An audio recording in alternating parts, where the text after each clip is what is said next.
In this video today, I'm going to show you how to change out the CV axles in a 2006 Honda Pilot. Usually before I get started with a job like this, I'll watch a few videos on YouTube just to be sure this is a job I think I can tackle. And after watching a few, I decided this was something I was ready. Josh, What? it's me. You. Huh? Me? You're me? I'm you from the future, in which I've already replaced both CV joints. The good news is they're installed and working, and that clicking sound's gone. Great.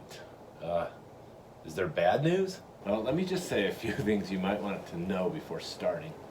First, as you started on the passenger side, you found out that the axle hub nut, the thing that you need to remove first, is the tightest nut you have ever come across in your life. You're going to break 2 ratchets and your 1/2-inch breaker bar. Dang. Are you kidding me? Yeah, crazy. And your buddy Dustin's going to come over with some good advice about using a jack stand to hold your socket on, and then using your floor jack to crank on your breaker bar, but that still isn't enough. Wow. Now, finally, you realize what you truly need is an impact wrench with at least 12 to 1,400 foot-pounds of torque. So you call Kevin, your diesel mechanic friend.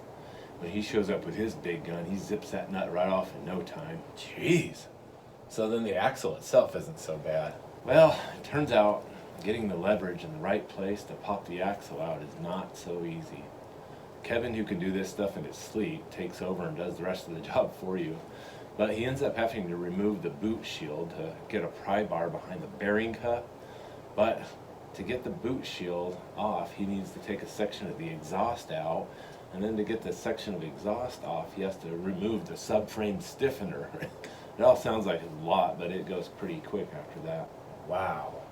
So knowing all this, the driver's side must have gone a lot more smooth, right? Well, I wish I could say yes, but that one was a bit of a doozy too. First, you called up your buddy Russell to see if his air impact wrenches would get the axle hub nut off, but his 500 or 600 foot-pound wrenches weren't enough to budge the nut. Dad, gone. Yeah, he was pretty surprised too.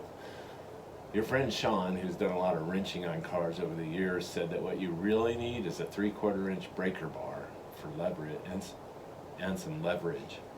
You kind of doubted him, but when he dropped by with his tools, he had you hold down on the brake, and then he cranked with the leverage, and that nut twisted right off. Ha! Score another one for leverage.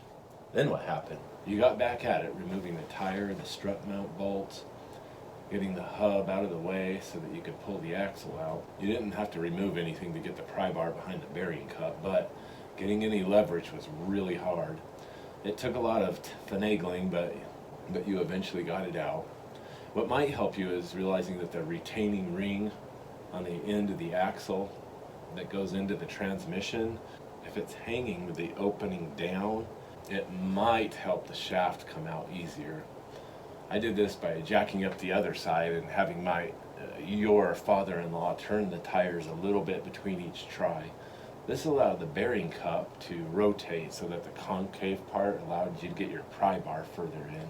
Phew. Well, after we got that out, wasn't it pretty straightforward putting a new one back in? Well, more or less, but here's where I really want to stop you from making a mistake.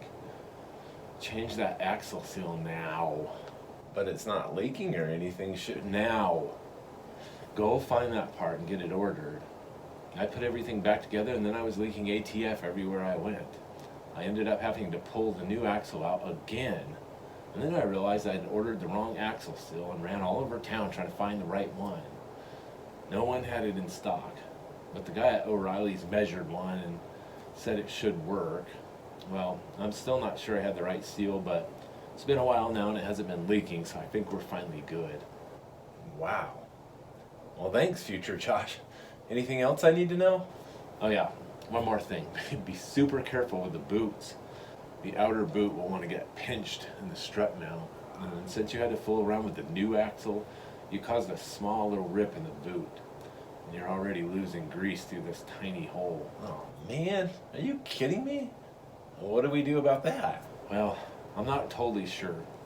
You put some gasket maker on there, but that didn't really hold.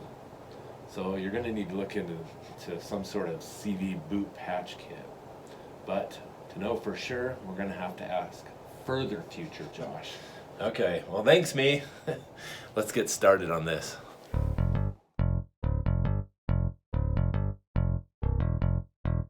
Save money, learn stuff, do it yourself.